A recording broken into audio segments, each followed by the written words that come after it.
Good evening. Looks like the same good crowd tonight. Boy, you're almost the same group as last time.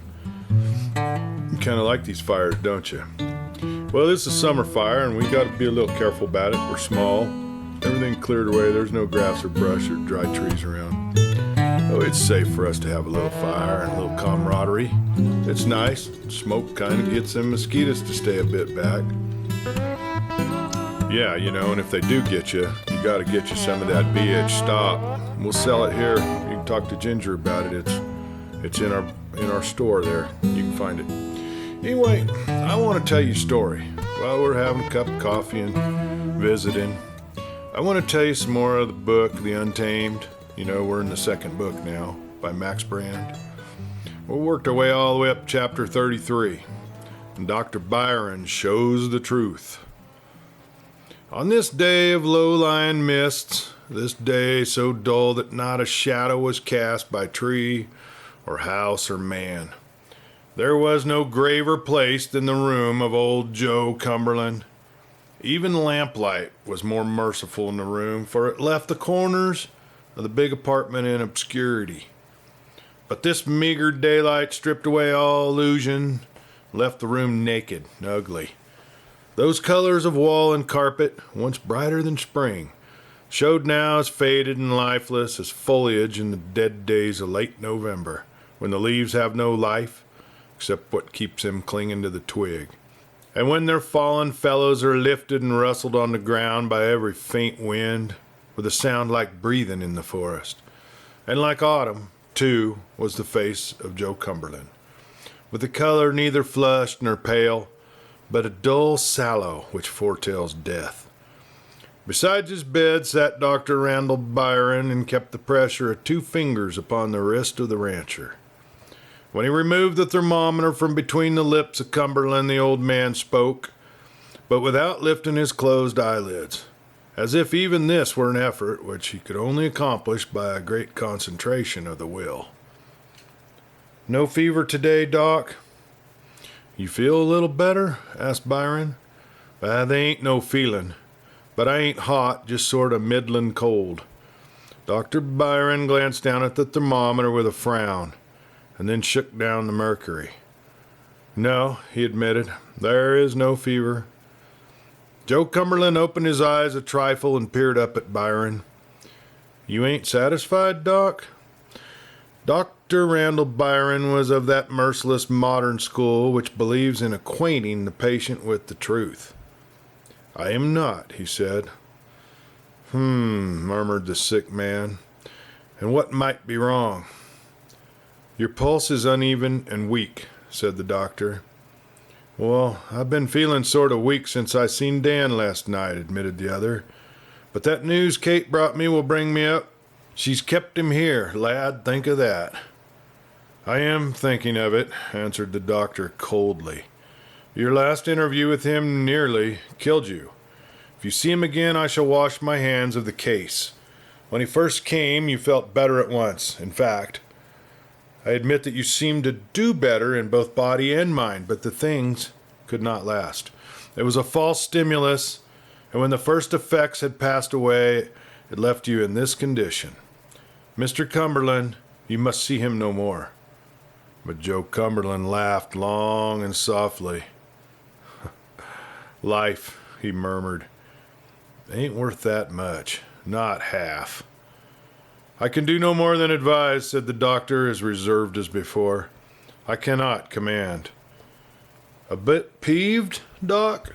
queried the old man. "Well, sir, I know they ain't much longer for me.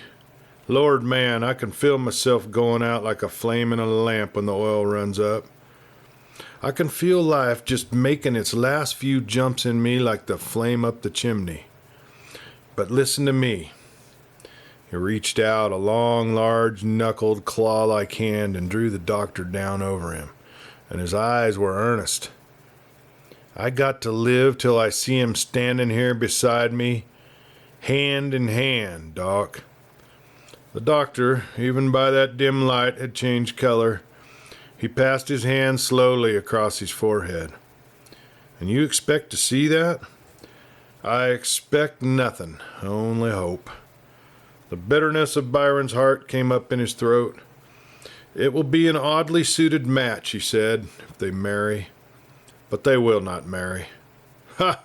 Cried Cumberland, and staring up in bed, he braced himself on a quaking elbow. What's that? Lie down, ordered the doctor, and pressed the ranchman back against the pillows. But what you mean? It would be a long story, the scientific explanation. Doc, where Dan is concerned, I got more patience than Job. In brief, then, I will prove to you that there is no mystery in this Daniel Barry.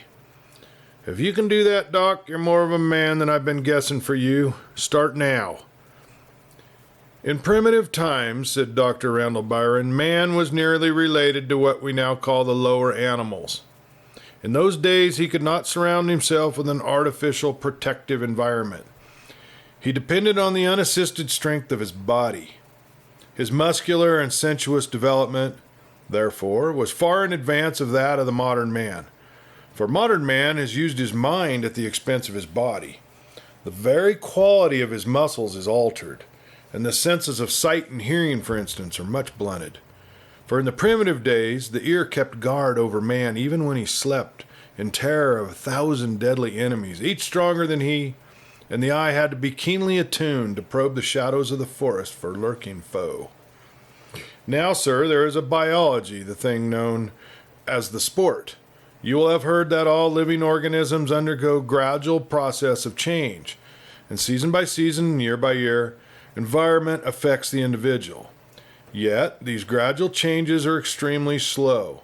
Between steps of noticeable change, there elapse periods many times longer than the life of historic man. All speed in changes such as these things in which we call sports, that is, a particular plant, for instance, gradually tends to have fewer leaves and a thicker bark, but the change is slight from age to age until suddenly a single instance occurs of plant which realizes suddenly in a single step the ideal towards which that species had been striving. In a word, it has very, very few leaves and an extraordinarily thick bark. For a particular instance, one species of orange tended to have fewer and fewer seeds, but finally came to an orange tree whose fruit had no seeds at all. And that was the origin of the navel orange. And that was a typical sport. Now there is the reverse of the sport. Instead of jumping long distance ahead, an individual may lapse back towards the primitive. That individual is called an atavism. For instance, in this mountain desert there has, for several generations, been a pressure of environment calling for a species of man which will be able to live with comparative comfort in a waste region. A man, in a word, equipped with such powerful organisms that he will be as much at home in the heart of the desert as an ordinary man would be in a drawing room. You gather the drift of my argument. I have observed this man very carefully. I am thoroughly convinced that he is such an atavism. Among other men he seems strange. He is different, therefore he seems mysterious. As a matter of fact, he is quite a common freak. I could name you others like him in differing from common men, though not differing from them in exactly the same manner. You see the result of this. Daniel Barry is a man to whom the desert is necessary, because he was made for the desert. He is lonely among crowds, you've said it yourself, but he is at home in a mountain wilderness with a horse and a dog. Doc, you talk well, broke in Joe Cumberland, but if he ain't human, why do humans like him so much? Why does he mean so much to me, to Kate? Simply because he's different. You get from him what you could get from no other man in the world, perhaps, and you fail to see that the fellow is really more akin to his wolf dog than he is to man. Supposing I said you was right, murmured the old man, frowning. How'd you explain why he likes other folks? According to you, the desert and the mountains and the animals is what he wants. And how is it that he took so much care of me when he come back this time? How is it he likes Kate, enough to give up a trail of blood to stay here with her? Well, it is easy to explain the girl's attraction, said the doctor. All animals wish to mate. Mr. Cumberland and an old age instinct is now working out in Dan Barry. But while you and Kate may please him, you're not necessary to him. He left you once before, and he was quite happy in the desert. And I tell you, Mr. Cumberland, that he will leave you again. You cannot tame the untamable. It is not habit that rules this man. It is the instinct a million years old. The call which he will hear is the call of the wilderness. And to answer it, he will leave father and wife and children and ride out with his horse and his dog. The old man lay quite motionless, staring at the ceiling. I don't want to believe you, he said slowly. But before God, I think you're right. Oh, lad, why was I so bound up in a tangle like this one? And Kate, what will she do? The doctor was quivering with excitement. Let the man stay with her. In time, she will come to see the brute nature of Daniel Barry, and that will be the end of him with her. Brute? Doc, they ain't nobody as gentle as Dan. Till he tastes blood, a lion can be raised like a house dog, answered the doctor. Then she mustn't marry him? I felt it. Just what you put into words. It's live and death for Kate if she marries him. She's kept him here today. Tomorrow something may cross him, and the minute he feels the pull of it, he'll be off on the trail. The blow of a man, the hollering out of the wild geese. God knows what it'll take to start him from wild again and forget us all, just the way a child forgets his parents. A voice broke in upon them, calling far away. Dan! Dan Barry! Chapter 34, The Acid Test. In the living room, before they heard it, Dan and Kate Cumberland, all day she had sat by the fire, which still blazed on the hearth, replenished from time to time by the care of Wong Lu. She had taken up some sewing, and she worked at it steadily. Some of that time, Dan Barry was in the room, sitting through long intervals, watching her with lynx-eyed attention. Very rarely did he speak, almost never, and she could have numbered upon her two hands the words he had spoken. And she could have repeated them one by one. Now and again he rose and went out. The wolf dog went with him each time. But towards the last, Black Bart preferred to stay in the room, crouched in front of her and blinking at the fire, as if he knew that each time his master would return to the fire. Then why leave this pleasant warmth for the chilly grayness of the outside day? And there he remained, stirring only now and then to lift a clumsy paw and brushed across his eyes in an oddly human gesture. Once or twice also, he lifted that great scarred head and laid it on her knees, looking curiously from her busy hands to her face, and from her face back down to her work, until, having apparently assured himself that all was well, he dropped his head again and lay once more motionless. She could see him open a listless eye when the master entered the room again, and with each coming of Dan Barry she felt again surrounded as if by invisible arms. Something was prying at her, striving to win a secret from her. As the day wore on, a great singing happiness rose in her throat, and about the same time she heard a faint sound, impalpable, from the further side of the room where Dan Barry sat. He was whistling. A simple thing for a man to do, to be sure, but the astonishment of it nearly stopped the heart of Kate Cumberland. For in all her life she had never heard him whistle except when he was out in the open, and preferably when he was astride of the strength and the speed of Satan, with Black Bart scouting swiftly and smoothly ahead. But now he whistled here by the warmth of the fire. To be sure, the sound was small and thin, but there was such music in it as she had never heard before. It was so thin that it was almost ghostly, as if the soul of wild Paganini played here on the muted violin. No tune that might be repeated, but as always when she heard it, a picture rose before the eyes of Kate. It wavered at first against the yellow glow of the firelight. Then it quite shut out all else. It was a deep night, starry night. The black horse and his rider wound up a deep ravine. To one side a bold mountain tumbled up into an infinite height, bristling with misshapen trees here and there, and losing its head against the very stars. Now on the other side were jagged hills all carved with solid rock, and down the valley, between the mountains and the stars, blew a soft wind, as if that wind made the music. They were climbing up, up and up, and now they reach, the music rising also to a soft but triumphant outburst, a high plateau. They were pressed up against the heart of the sky. The star burned low, and around them the whole earth seemed in prospect at their feet. The moon burst through a mass of clouds, and she saw, far off, a great river running silver through the night. Happy? Ah, and he was happy too, and his happiness was one with hers.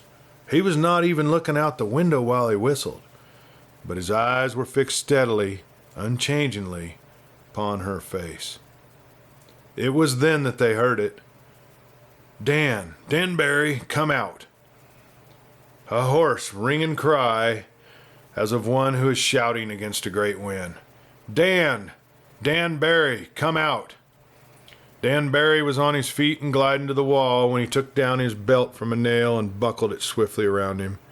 And Kate ran to the window with that wolf dog snarling beside her and saw standing in front of the house, his hat off, his black hair wildly tumbled, and 2 guns in his hands, Buck Daniels.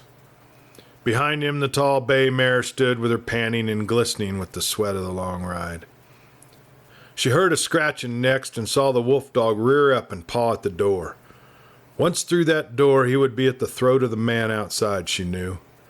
Nor he alone, for Dan Barry was coming swiftly across the room with that strange, padding step. He had no eye for her.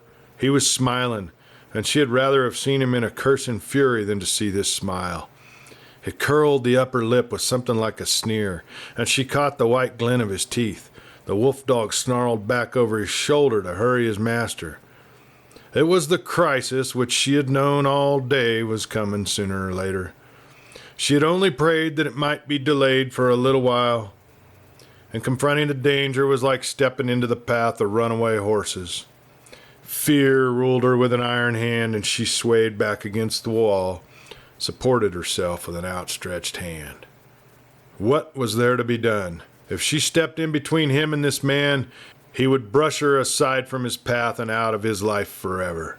If he went on to his vengeance, he would no less be started on the path which led around the world away from her. The law would be the hound which pursued him and relentlessly nipped at his heels. An eternal terror and unrest. No thought of Buck Daniels, who had done so much for her. She cast his services out of her mind with the natural cruelty of a woman. Her whole thought was selfishly for the man before her and for herself. He was there. His hand was upon the knob of the door, and then she remembered how the teeth of Black Bart had closed over her arm, and how they had not broken even the skin. In an instant, she was pressed against the door before Dan Barry, her arms outstretched. He fell back the slightest bit before her, and then he came again and brushed her slowly, gently, to one side with an irresistible strength. She had to meet his eyes now. There was no help for it. And she saw there that swirl of yellow light, that insatiable hunger, and she knew, fully and bitterly, that she had failed. With the wolf dog, indeed, she had conquered, but the man escaped her. If time had been granted her, she would have won, she knew, but the hand of Buck Daniels, so long her ally, had destroyed her chances. It was his hand now which shook the knob of the door, and she turned with a sob of despair to face the new danger. In her wildest dreams, she had never visioned Buck Daniels transformed like this. She knew that in his past, as one of those long riders who roam the mountain desert, their hand against the hands of every man, Buck Daniels had been known and feared by the strongest. But all she had seen of Buck Daniels had been gentleness itself. Yet what faced her, as that door flew wide, was a nightmare thing with haggard face and shadow-buried glittering eyes, unshaven, unkempt of hair, his shirt open at the throat, his great hands clenched for battle. The wolf dog, at that familiar sight, whined a low greeting, but with a glance at his master knew that there was a change. An old alliance was broken, so he bared his white teeth and changed his whine to a snarl of hate. Then a strange terror struck Kate Cumberland. She had never dreamed that she could fear for Dan Barry at the hands of any man, but now the desperate resolve which breathed every line of Buck Daniels chilled her blood at the heart. She sprang back before Dan Barry. Facing him, she saw that demonic glitter of yellow rising larger and brighter in his eyes, and he was smiling. No execration or loud-voiced curse could have contained the distilled malignancy of that smile. All this she caught in a single glimpse. The next instant she had whirled and stood before Dan, shielding him with outstretched arms and facing Buck Daniels, the latter thrust back into the holster of the gun which he had drawn when he entered the room. "Stand away from him, Kate," he commanded, and his eyes went past her to dwell on the face of Barry. "Stand away from him. It's been coming for a long time, and now it's here. Barry, I'm taking no start on you. Stand away from the girl and pull your gun, and I'll pump you full of lead." The softest of soft voices murmured behind her. "I've been waiting for you, Buck. Days and days and days. I ain't never been so glad to see anybody." And she felt Barry slip shadow-like to one side. She sprang in front of him again with a wild cry. "Buck," she begged, "don't shoot." Laughter, ringing and unhuman, filled the throat of Buck Daniels. "Is it him you're begging for?" he sneered at her. "Is it him your fears for? Ain't you got a word of pity for poor Buck Daniels that sneaked off like a whipped puppy? Bah! Dan Barry, this time has come. I've been leading the life of a hound dog for your sake, but it's ended. Pull your gun and get out from behind the skirts of that girl." As long as they faced each other with the challenge in their eyes, nothing on earth could avert the fight. She knew it. But if she could delay them for one moment, she felt that swift moving form slipping from behind her. She could follow Barry's movements by the light in Daniel's eyes. "Buck," she cried, "for God's sake, for my sake, turn away from him. Roll another cigarette." For she remembered the story, how Daniels had turned under the very nose of danger and done this insane thing in a saloon at Brownsville. In her despair, she could think of no other appeal. It was the very strangeness of it that gave it point. Buck Daniels turned on his heel. "It's the last kindness I do to you, Dan," he said, with his broad back to him. "But before you die, you got to know why I'm a-killing you. I'm going to roll one cigarette and smoke it.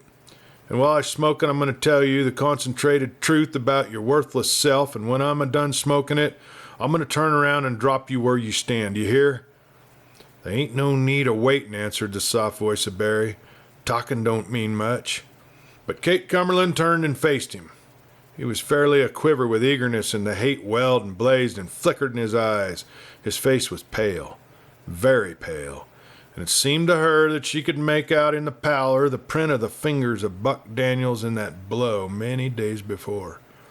And she feared him as she had never feared him before, yet she blocked his way still with the outspread arms. They could hear the crinkle of the cigarette paper as Buck rolled his smoke. "No," said Buck. His voice suddenly altered to an almost casual moderation. "Talk don't mean nothing to you. Talk is human, and nothing human means nothing to you. But I got to tell you why you ought to die, Barry. I started out this morning hating the ground you walked on, but now I sees that they ain't no use to hate you. Is they any use hating a mountain lion that kills calves? No, you don't hate it, but you get a gun and you trail it and you shoot it down. And that's the way with you." They heard the scratch of the match. "That's the way with you. I got my back to you right now, because if I looked you in the eye, I couldn't let you live no more than I could let a mountain lion live. I know you're faster with your gun than I am, and stronger than I am, and made to fight. But I know I'm gonna kill you. You've done your work.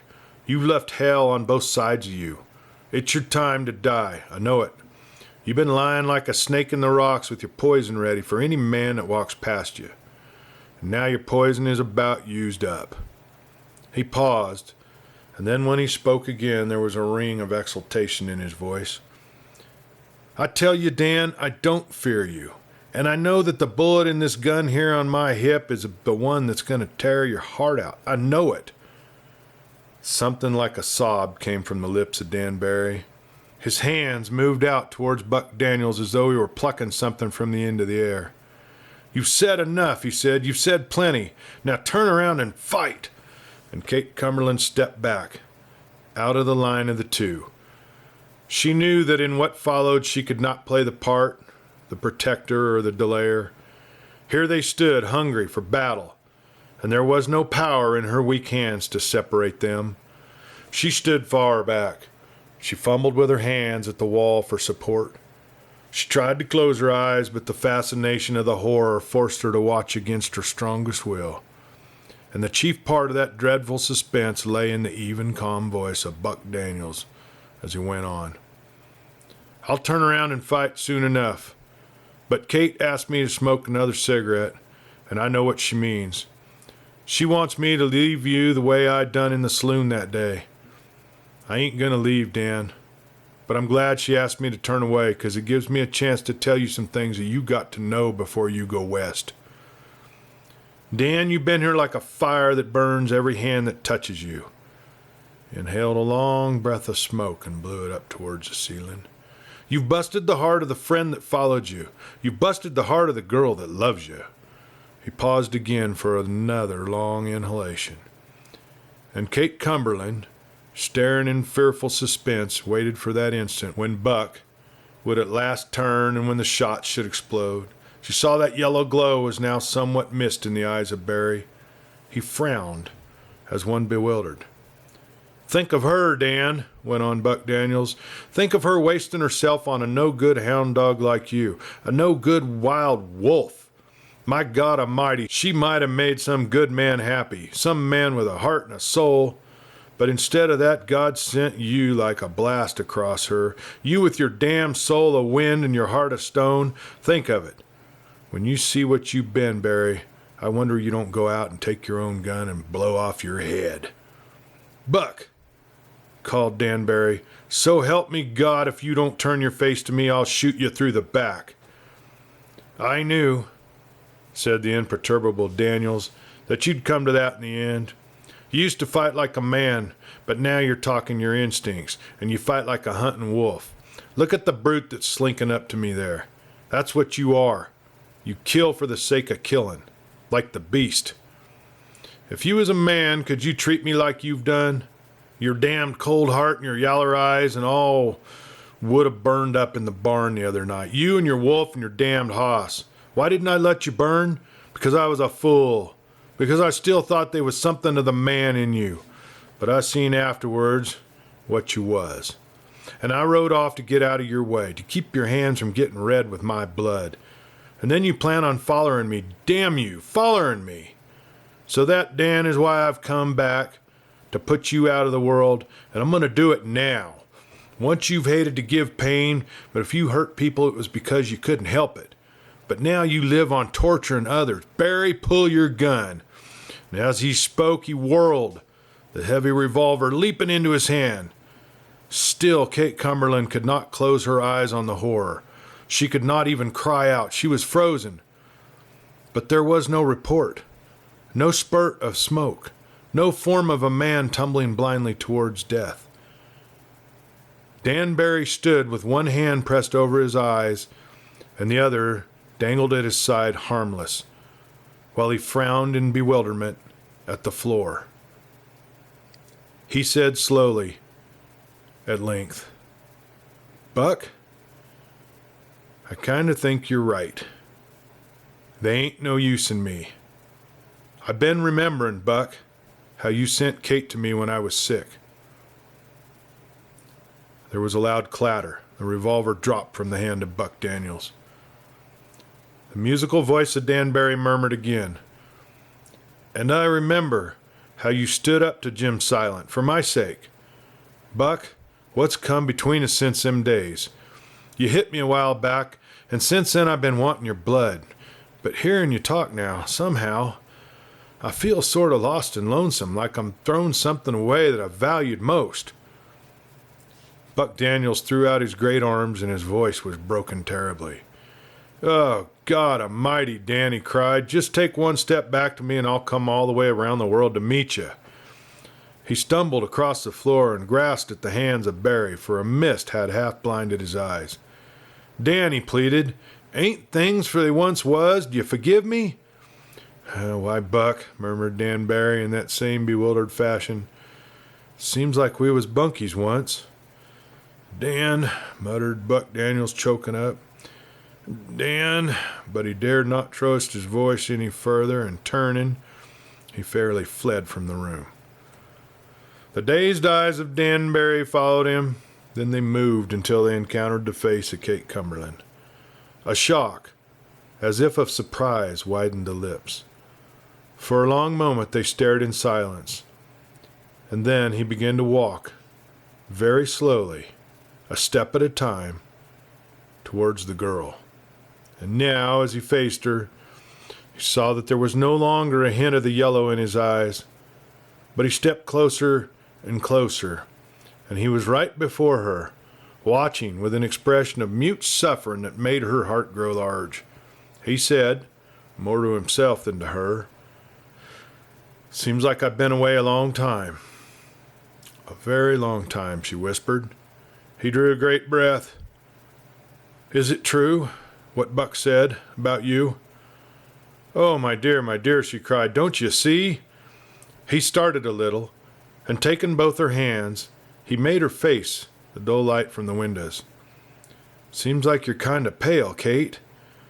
The color went while I waited for you, Dan. But there comes a touch of red, like morning in your throat, and running up your cheeks. Don't you see? It's because you've come back." He closed his eyes and he murmured, "I remember we was close. Closer than this. We were sitting here in this room by a fire. And then something called me out, and I followed it." "Yeah, the wild geese, yes." "Wild geese?" he repeated blankly, and then shook his head. "How could wild geese call me? But things happened. I was kept away. Sometimes I wanted to come back to you, but somehow I could never get started. Was it 10 years ago that I left?" "Months. Months longer than years." "What is it?" he asked. "I've been watching you and waiting to find out what was different in you. Black Bart seen something in you. I don't know what. Today I sort of guessed what it is. I can feel it now. It's something like a pain. It starts sort of in the stomach. Kate, it's like being away from a place where you want to be. Queer, ain't it? I ain't far from you. I got your hands in mine, but somehow you don't feel near. I want to walk a long ways, closer, and the pain keeps a-growing." His voice fell to a murmur, and now a deadly silence lay between them, and it seemed as if lights were varying upon their faces, so swift and the subtle were the changes of expression, and they drew closer by imperceptible degrees. So his arms, fumbling, found their way about her, drew her closer till her head drooped back, and her face was close beneath his. "Was it true," he whispered, "what Buck said?" "There's nothing true except that we're together. But your eyes are brimful of tears. The same pain you feel, Dan, the same loneliness and the hurt. But it's going now. I feel as if I've been riding 3 days without more than enough water to moisten my tongue every hour, but the sand's white hot and my hoss staggering and the sun's dropping lower and lower till the mountains are touched with white fire. And then I come in the evening to a valley with cool shadows beginning to slip across the western side, and I stand in the shadow and I feel the red-hot blood go smashing, smashing, smashing in my temples, and then the sound of running water somewhere up the hillside. Running, cool, fresh, sparkling water, whispering over the rocks. Oh, God, that's what it means to me to stand here close to you, Kate.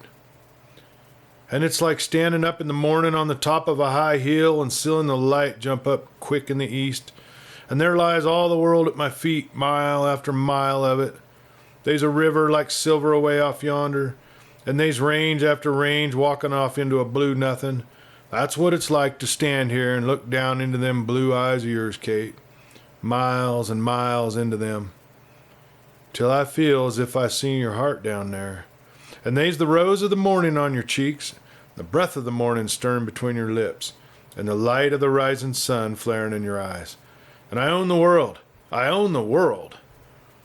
2 burning pieces of wood. That's you and me. And when I was away from you, the fire went down to a smolder. But now that we're close, a wind hit us. The flames come together and rise and jump and twine together. 2 pieces of burning wood, but only one flame. Do you feel it? Oh, Kate, our bodies is ashes and dust, but all that's worthwhile is that flame blowing up from us, setting the world on fire. Chapter 35, Pale Annie. Now, even in Elkhead there were fires this day. In the Gilead saloon, one might have thought that the liquid heat which the men imbibed would serve in places of stoves. But the proprietor, Pale Annie, had an eye to form, and when the sky was gray, he always lighted the stove. Pale Annie he was called because his real name was Anderson Hawberry Sandringham. That name had been a great aid to him when he was an undertaker in Kansas City. But Anderson Hawberry Sandringham had fallen from the straight and narrow path of a good undertaker some years before, and he had sought refuge in the mountain desert where most things prosper except sheriffs and grass. He was fully 6 inches more than 6 feet in height, and his face was so long and pale that even Ha-Ha Langley seemed cheerful beside this ex-undertaker. In Kansas City, this had been much prized, for that single face could lend solemnity to any funeral. In Elkhead, it had hardly less of an asset. People came out of curiosity to see Pale Annie behind the bar with his tall silk hat, which he could never bring himself to lay aside, among the cobwebs of the rafters. They came out of curiosity and they remained to drink, which is a habit in the mountain desert. A traveling drummer, or a patent medicine man, had offered Pale Annie a handsome stake to simply go about with him and lend the sanction of his face to the talk of the drummer. But Pale Annie had discovered a veritable philosopher's stone in Elkhead, and he was literally turning whiskey into gold.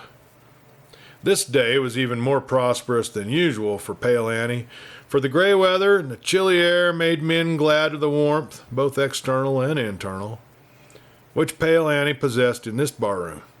His dexterous hands were never for a moment still at the bar, either setting out drinks, making change, except when he walked out and threw a fresh feed into the fire, stirred up the ruddy depths of the stove with a tall poker.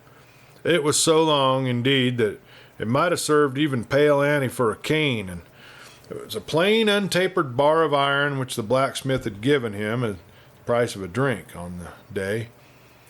He needed a large poker, however, for there was the only one stove in the entire big room, and it was a giant of its kind, as capacious as a hogshead. This day Pale Annie kept it red hot, so that the warmth might penetrate to the door on the one hand and the rear of the room where the tables and the chairs were on the other. Since Pale Annie's crowd took little exercise, except for bending their elbows now and again, and since the majority of them had been in the place fully half the day, by 10 in the evening sounds of hilarity began to rise from the saloon. Solemn-faced men who had remained in their places for hour after hour, industriously putting away the red-eye, now showed symptoms of life. Some of them discovered hitherto hidden talents as singers, and they would rise from their place, remove their hats, open their bearded mouths, and burst into song. An antiquarian who had washed gold in '49 and done nothing the rest of his life save grow a prodigious set of pure white whiskers, sprang from his place and did a hoedown that ravished the beholders. Thrice he was compelled to return to the floor, and in the end his performance was only stopped by an attack of sciatica. 2 strong men carried him back to his chair and wept over him, and there was another drink all around. Now in this scene of universal joy there were 2 places of shadow. For at the rear end of the room, almost out of reach of the lantern light, sat Ha-Ha Langley and Mac Strand. How the more Ha-Ha Langley drank, and the more cadaverous grew his face, until in the end it was almost as solemn as that of Pale Annie himself. As for Mac Strand, he seldom drank at all. A full hour had just elapsed since either of them spoke. Yet Ha-Ha Langley said, as if in answer to a remark, "Yeah, he's heard too much about you, Mac. He ain't no such fool to come to Elkhead." "He ain't had time," answered the giant. "Ain't had time all these days? Wait till the dog gets well. He'll follow that dog to Elkhead." "Why, Mac, the trail's been washed out long ago. That wind the other day would have knocked out any trail lesser than a big wagon." "It won't wash out the trail for that dog," said Mac calmly. "Well," snarled Ha-Ha, "I got to be getting back home pretty soon. I ain't rolling in coin the way you are, Mac." The other returned no answer, but let his eyes rove vacantly over the room, and since his head was turned the other way, Ha-Ha Langley allowed a sneer to twist at his lips for a moment. "If I had the price," he said, "we'd have another drink." "I ain't drinking," answered the giant monotonously. "Then I'll go up and bum one off in Pale Annie. About time he came through with a little charity." So he unfurled his length and he stalked through the crowd up to the bar. Here he leaned and confidently whispered in the ear of Pale Annie. "Partner, I've been sprinkling dust for a long time in here, and there ain't been any reward. I'm dry, Annie." Pale Annie regarded him with grave disapproval. "My friend," he said solemnly, "liquor is the real root of all evil. For my part, I quench my thirst with water. They's a tub over there in the corner with a dipper handy. Don't mention it." "I didn't thank you," said Ha-Ha Langley furiously. "A damn a tightwad, say I." The long hand of Pale Annie curled affectionately around the neck of an empty bottle. "I didn't quite gather what you said," he remarked courteously, and leaned across the bar within striking distance. "I'll tell you later," remarked Ha-Ha sullenly, and turned his shoulder to the bar. And as he did, two comparatively recent arrivals came up beside him. They were fresh from a couple of months of range finding, and they'd been quenching a concentrated thirst by concentrated effort. Now Ha-Ha Langley looked them over, sighed with relief, and then instantly produced Durham and the brown papers. He paused in the midst of rolling his cigarette and offered them to his nearest fella. "Smoke?" he asked. Now, a man of the mountain desert knows a great many things, but he does not know how to refuse. The proffer of a gift embarrasses him, but he knows no way of avoiding it. Also, he never rests easy till he's made some return. "Well, sure," said the man, and gathered in the tobaccos in the paper. "Why, thanks." He covertly dropped the cigarette which he had just lighted and stepped on it. Then he rolled another from Ha-Ha's materials. The while, he kept an uneasy eye on his new companion. "Drinking?" he asked at length. "Not just yet," said Ha-Ha carelessly. "Always got room for another," protested the other, still more in earnest as he saw his chance of return disappearing. "Well, all right then," said Ha-Ha, just one more." And he poured a glass to the brim, waved it gracefully toward the other without spilling a drop, and downed it at a gulp. "Been in town long?" he asked. "Not long enough to find any action," answered the other. The eye of Ha-Ha Langley brightened at that. He looked over the two carefully. The one had black hair and the other red, but they were obviously brothers.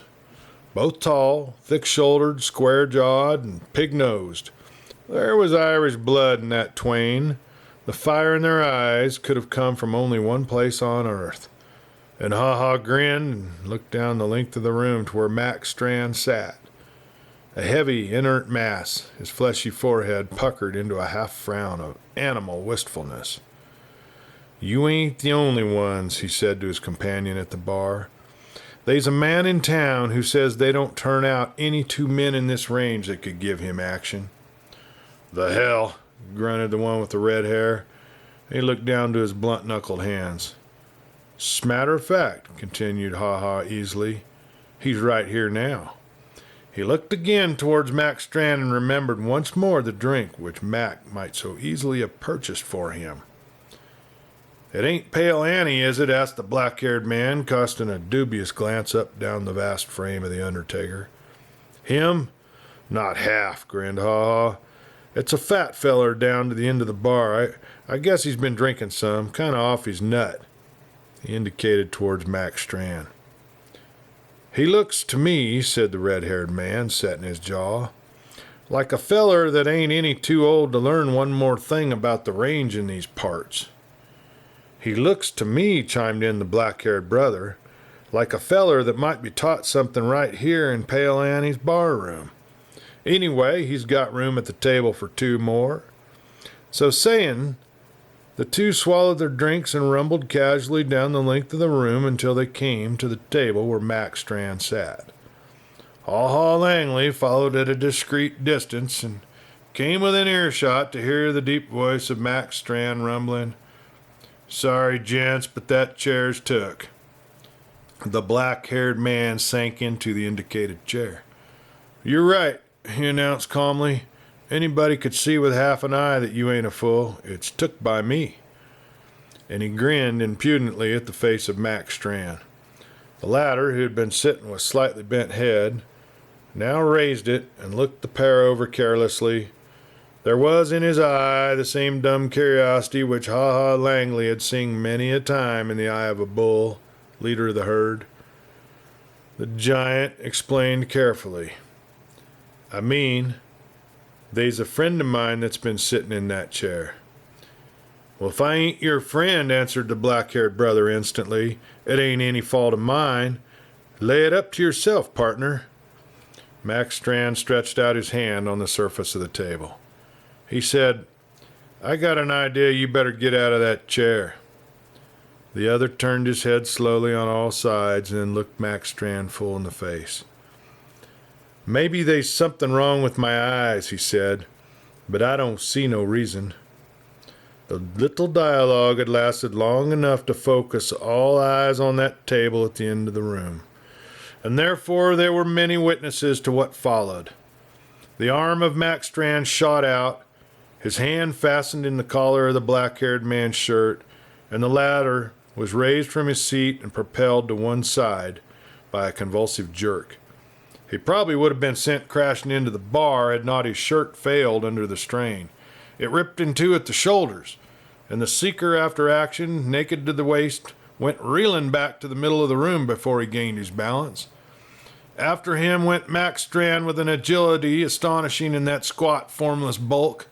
His long arms were outstretched and his fingers tensed, and in his face there was an uncanny joy. His lip had lifted in that peculiarly disheartening sneer. He was not a pace from him of the black hair when a yell of rage behind him, and the other brother leaped through the air and landed on Mac's back. He doubled up, slipped his arms behind him, and the next instant, without visible reason, the red-headed man hurtled through the air and smashed against the bar with a jolt that sent the glassware shivering and singing. Then he relaxed on the floor, a twisted and foolish-looking mass. As for the seeker after action, he had at first reached after his revolver, but he changed his mind at that last instant, and he instead picked up that great poker which leaned against the stove. It was a ponderous weapon, and he had to yield it with both hands, and as he swung it around his head, there was a yell from men ducking out of the way, and Pale Annie curled his hand again around his favorite empty bottle. He had no good opportunity to demonstrate its efficiency, however. Mac Strand, crouching in the position from which he had catapulted the red-haired man, cast upwards a single glance at the other brother, and then he sprang in. The poker hissed through the air with the vigor of a strong man's arms behind it, and it would have cracked the head of Mac Strand like an empty eggshell if it had hit its mark, but it was heaved too high, and Mac went in like a football player rushing the line, almost doubled up against the floor as he ran. His shoulders struck the other hardly higher than the knees, and they went down together, but so doing the head of Mac Strand's victim cracked against the floor, and he also was still. The exploit was greeted by a yell of applause, and then someone proposed a cheer that was given. It died off short on the lips of the applauders, however, for it was seen that Mac Strand was not yet done with his work, and he went about it in a manner which made men sober suddenly and exchange glances. First the strangers dragged the two brothers together, laying one of them face down on the floor. The second he placed over the first, back to back. Now he picked up the long poker from the floor and slipped it under the head and down the neck of the first man. The bystanders watched in utter silence, with a touch of horror coming now in their eyes.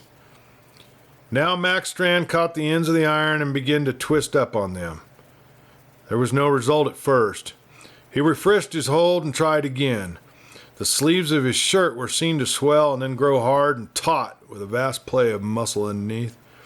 His head bowed lower between his shoulders, and those shoulders trembled, and the muscles over them quivered like heat waves rising of a spring morning. There was a creaking now, and then the iron was seemed to shiver and then bend slowly. And once it was wrenched out of the horizontal, the movement was more and more rapid, until, when the giant was done with his labor, the ends of the irons overlapped around the neck of the two luckless brothers. Mac Strand stepped back and surveyed his work. The rest of the room was in silence.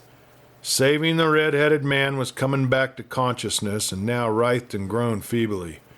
He could not rise, that was manifest, for the thick band of iron tied his neck to the neck of his brother. And upon this scene Mac Strand gazed over a thoughtful air, then stepped to the side of the room where stood a bucket of dirty water, recently used for mopping behind the bar. This he caught up, returned, and dashed that black, greasy water over the pair. If it had been electricity, it could not have operated more effectively. The two awoke with one mind, and with a tremendous sputtering and cursing struggled to regain their feet. It was no easy thing, however, for when one stood up, the other slipped, and in this fall involved the brothers. In the meantime, it made a jest exactly suited to the mind of Elkhead. The shrieks of hysterical laughter rewarded their struggles, until at length they sat solemnly back to back, easing the pressure of the iron as best they might with their hands. Assembled Elkhead reeled about the room, drunken with laughter. But Mac Strand went quietly back to his table and paid no attention to the scene. There is an end to all good things, however. Finally, the two brothers concerted action together, rose, sidestepped towards the door, dripping the mop water at every step. Obviously, they were bound for the blacksmith's to loose their collar, and everyone in the saloon knew that the blacksmith was not in town. The old man who had done the hoedown hobbled to the end of the bar-room, and before the table of Mac Strand made a speech to the effect that Elkhead had everything it needed except laughter, that Mac Strand had come to their assistance in that respect, and that if he, the old man, had the power, he would pension such an efficient jester and keep him permanently in the town. To all of this Mac Strand paid not the slightest heed. Even the drink which Pale Annie, grateful for the averted riot, placed on the table before him, Mac Strand allowed to stand untasted, and it was a private stock. It was at this time that Ha-Ha Langley made his way back to the table and occupied the contested seat. Well, that was bum play, he said solemnly to Mac Strand. When Barry hears about what you done to this here two men, do you think he'll ever hit your trail? The other started. I never thought about it, he murmured, his thick lips, as always, framing speech with difficulty. Did you suppose I ought to go back to the Cumberland place for him? A yell rose at the further end of the room. A wolf! Hey, shoot the damn wolf! You fool, cried another. He ain't skinny enough to be a wolf. Besides, who ever heard of a tame wolf coming into a bar-room? Nevertheless, many a gun was held in readiness, and the men, even the most drunken, fell back to one side and allowed a free passage for the animal. It seemed indeed to be a wolf, a giant of its kind, and it slunk now with soundless step through the silence of the barroom, glancing neither to the right nor to the left, until it came before the table of Mac Strand. And there it halted and slunk back just a little, the upper lip lifted away from the long fangs. Its eyes glittered upon the face of the giant, and then it swung about and slipped out of the barroom as it had come in utter silence. And in the utter silence, Mac Strand leaned across the table to Ha-Ha Langley. He's come alone this time, he said, But the next time, he'll bring his master with him. We'll wait. The Adam's apple rose and fell in the throat of Ha Ha.